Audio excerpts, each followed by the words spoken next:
Hello बच्चों, कैसे हो? हमें उम्मीद है आप लोग स्वस्थ होंगे, सुरक्षित होंगे।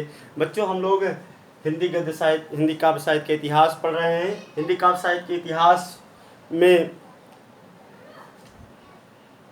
हम लोग हिंदी काव्य की भूमिका पढ़ चुके हैं। हिंदी काव्य साहित्य का इतिहास में हम पहले देखते हैं कि हिंदी काव्य साहित्य का इतिहास कितने विद्वानों ने कितने भागों में विभाजित किया है।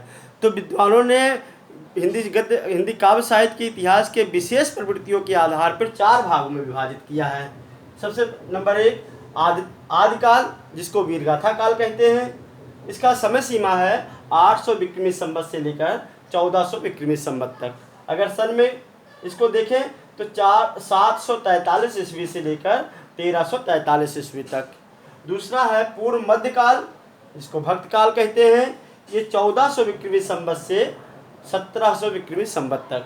अगर सन में देखें तो 1343 ईस्वी से 1643 ईस्वी तक। तीसरा है उत्तर मध्यकाल, जिसको रीतकाल कहते हैं। ये 1700 विक्रमी संवत से लेकर 1900 विक्रमी संवत तक। सन में इसे देखें तो 1643 ईस्वी से 1843 ईस्वी तक।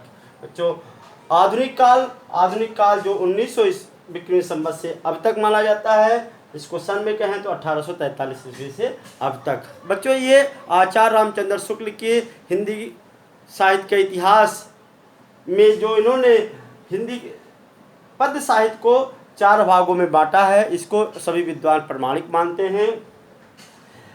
हिंदी काव्य साहित्य हिंदी गद्य साहित्य के पूर्व आया है। इसका समय सीमा बहुत लंबा है, 800 विक्रमी संवत से लेकर के अब तक पूरा माना जाता है। तो बच्चों, हम 9th में आदिकाल और पूर्व मध्यकाल भक्तकाल पढ़ चुके हैं। एक बार हम फिर से रिवाइज कर लेते हैं कि आदिकाल, जिसको वीरगाथा काल कहते हैं, ये 743 ईस्वी से लेकर 1343 ईस्वी का जो समय था, ये ऐसा समय था, इसमें तमाम राजे रजवाड़े अपने जो उनके राज दरबारी कवि होते थे, वो अपने राजा के यशोगान वर्णन करते थे, वीरता का वर्णन करते थे।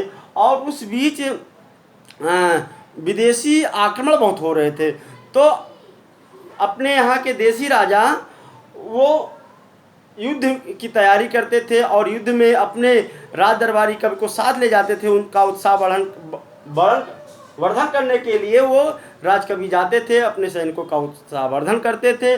तो जो वो रचनाएं लिखते थे वो वीरपूर्ण रचनाएं होती थी, इसलिए इसको वीरगाथा काल कहते हैं। उसमें जो रासो ग्रंथियाँ हैं, चाहे वो आल्हा परमाल रासो जो आलखंड है जगनिका, या चंद्रवरदाई पृथ्वीराज रासो है, ऐसे विशल्य देव रासो है, खुमार रासो है, ये जो तमाम रासो ग्रंथियाँ हैं, उस दौर में जितने भी रचनाएं लिखी जाती थी वो वीरता से परिपूर्ण रचनाएं होती थी। पूर्व मध्यकाल भक्तकाल, जो ये 1400 विक्रमी संवत से 1700 विक्रमी संवत का समय था, ये एक ऐसा दौर था भारत में जिसको जागरण काल भी कहा जाता है। रैनसा जागरण काल कहा जाता है। इसमें तमाम मुगल समय था, तो तमाम संत कवि अपने समाज सुधार के लिए नए नए जो है जन आंदोलन करते थे।